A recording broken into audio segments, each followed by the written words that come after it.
Hey guys, good morning. I feel like this is one of those times when, after being in study and in prayer, and when I'm kind of vulnerable and I'm relaxed and I don't have the stress of the day around me and children and so forth, that I feel like sometimes the Spirit leads me to speak more openly and more vulnerably. So I've done videos on forgiveness before, but I just kind of want to really point out something important, something I think that could really, really change your life.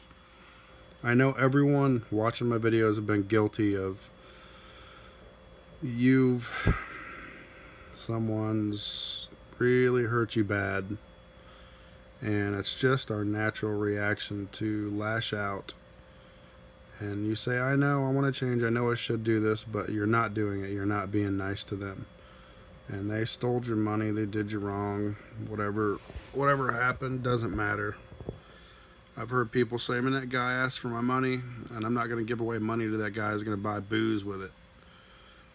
Look, it doesn't matter what he does with the money. What matters is the blessing on your life that you were obedient.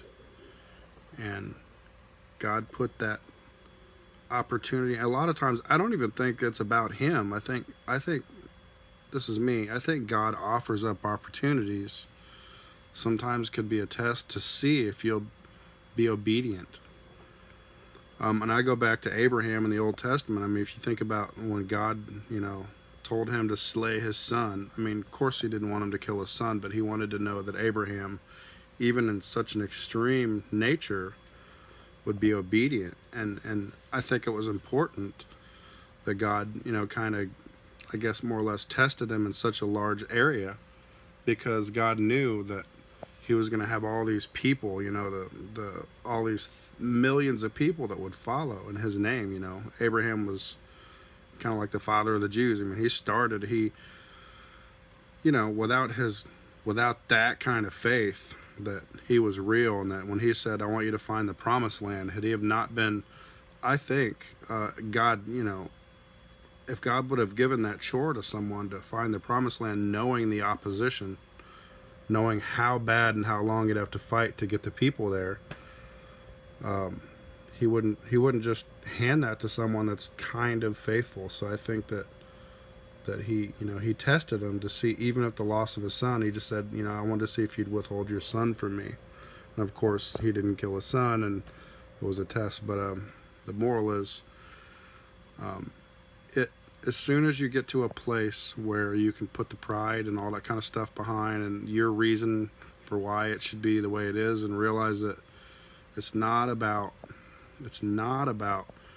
what's at hand, what the issue is about the guy needing money. It's about whether or not you're going to be submissive to do the work of God, and to be a disciple or a follower or a disciplined person who wants to be obedient for the kingdom, for kingdom advancement. So I don't think it's necessarily about the act as much as the obedience. So when someone burns you or burns a bridge, if you keep on saying, man, I'm so sad and I want things to change, and then right after that you say, yeah, but man, I can't let people do me that way, it's not going to work. You have to be obedient and want good for people. I mean, I'm telling you, someone is watching this video right now who is suffering, man. Financially, you're suffering. I mean, I can think of my own son.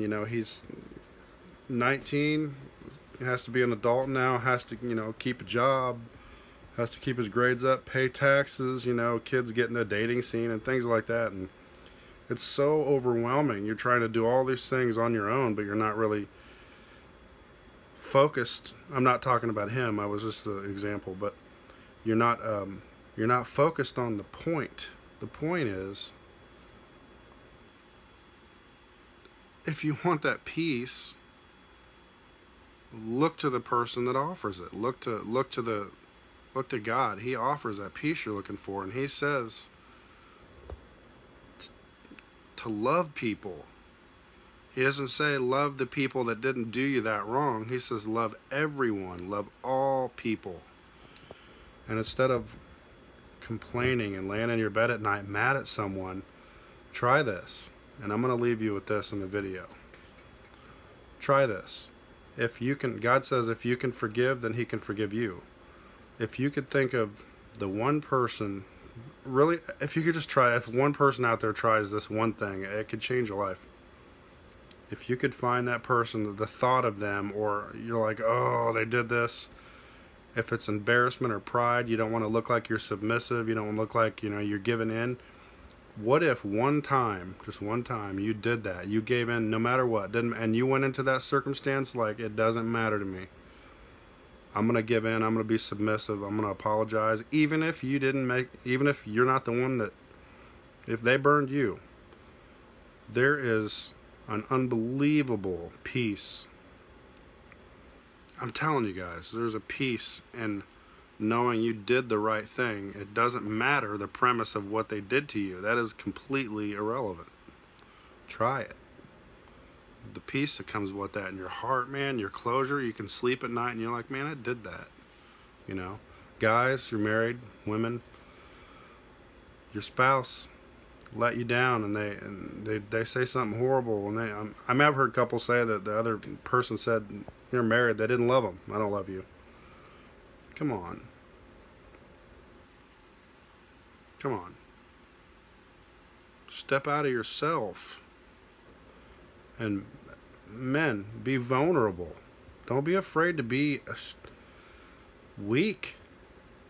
You know, weakness could be a sign of strength, but not this kind of strength. This kind of strength. You know, God says to wear the breastplate of armor, but it was fleshy. It was like, it doesn't mean, the way I interpret it, doesn't mean go to battle with a shield, hard-headed, you know. To me it means the armor of God, the breastplate, the heart, the flesh, the soft, not in the flesh, I'm talking the soft, receptive, vulnerable man of God. The one that has the big heart, the one that receives blessings through mercy, like the same mercy you were offered and I was offered the day that Jesus died and bled to death on the cross. And there's no one out there that burned you worse than we burned him. And he was just like, it's cool. I'm still going to do this for you because I love you. And it didn't come with a price. It didn't come with a price for him. But I mean, it didn't come with, you know, I'll do this for you as long as you pay me back. It didn't, you know, we have to die because we sinned, but we're not paying him back.